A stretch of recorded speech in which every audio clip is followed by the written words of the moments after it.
Assalamualaikum warahmatullahi wabarakatuh. Perkenalkan, nama saya Muhammad Akbar, NIM 2102009, Prodi Budidaya Perairan, Fakultas Ilmu Kelautan dan Perikanan. Di kesempatan kali ini, saya akan menjelaskan tentang sistem pernapasan ikan. Mari lanjut penjelasan berikut. Definisi sistem pernapasan adalah sistem biologis yang terdiri dari organ dan struktur-struktur lainnya yang digunakan untuk pertukaran gas pada makhluk hidup. Organ pernapasan ikan. Organ pernapasan utama ikan adalah insang. Organ tambahan pada beberapa ikan: 1. Labirin, 2. Arborescens, 3. Diverticula, 4. Gelembung renang. Masuk yang pertama, yaitu organ insang. Insang ini merupakan alat pernapasan yang terdapat pada ikan yang berfungsi untuk mengserap pada oksigen yang larut dalam air dan mengeluarkan karbon dioksida. Ada beberapa bagian yang menyusun insang pada ikan, yaitu lekung insang yang tersusun dari tulang rawan, rigi-rigi insang yang terletak di depan lekung insang. Rigi insang tersusun beberapa tulang dan berfungsi untuk menyaring air. Lembaga insang, bagian ini terletak di belakang bagian lekung insang.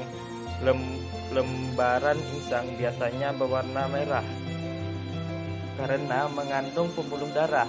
Lembar insang berbentuk menyerupai sisir. Tiap lembaran insang memiliki filamen. Di setiap filamen terdiri dari banyak lembaran tipis atau bisa disebut dengan filamena. Beberapa ikan memiliki alat bantu pernapasan, diantaranya 1. Labirin. Salah satu alat bantu pernapasan pada ikan, namun tidak semua ikan memiliki labirin.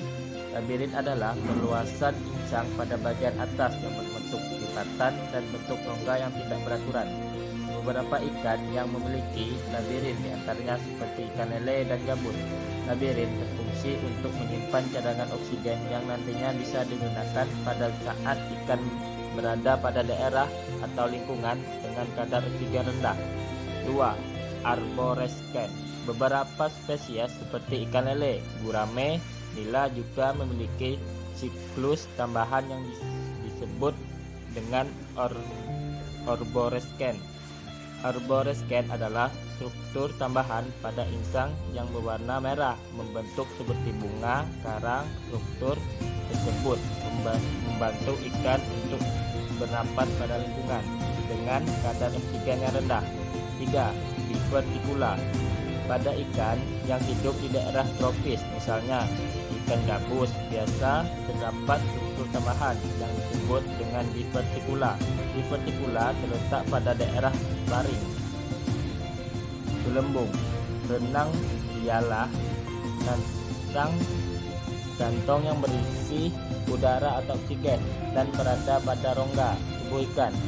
Gelembung renang memiliki fungsi untuk menjaga posisi ikan agar dapat mengapung pada saat berada dalam air, sehingga ikan tidak perlu terus-menerus berenang seperti contohnya pada ikan mas. Nah, kemudian proses pernapasan pada ikan itu diawali yang pertama. Ikan membuka mulutnya, kemudian tertutup operkulum. Air yang kaya oksigen akan masuk dan terdorong ke dalam mulut ikan dan melalui insang. Molekul oksigen akan ditangkap oleh hemoglobin pada jaringan pembuluh darah dalam insang dan diedarkan di seluruh tubuh ikan. Karbon dioksida dan buangnya respirasi lainnya dan juga akan dilepaskan melalui insang. Kemudian ikan akan menutup mulutnya dan membuka tutup insang. Selanjutnya air akan mengalir melalui insang. Sekian penjelasan dari saya. Terlebih terkurang saya mohon maaf. Wabillahi taufiq wal hidayah. Assalamualaikum warahmatullahi wabarakatuh.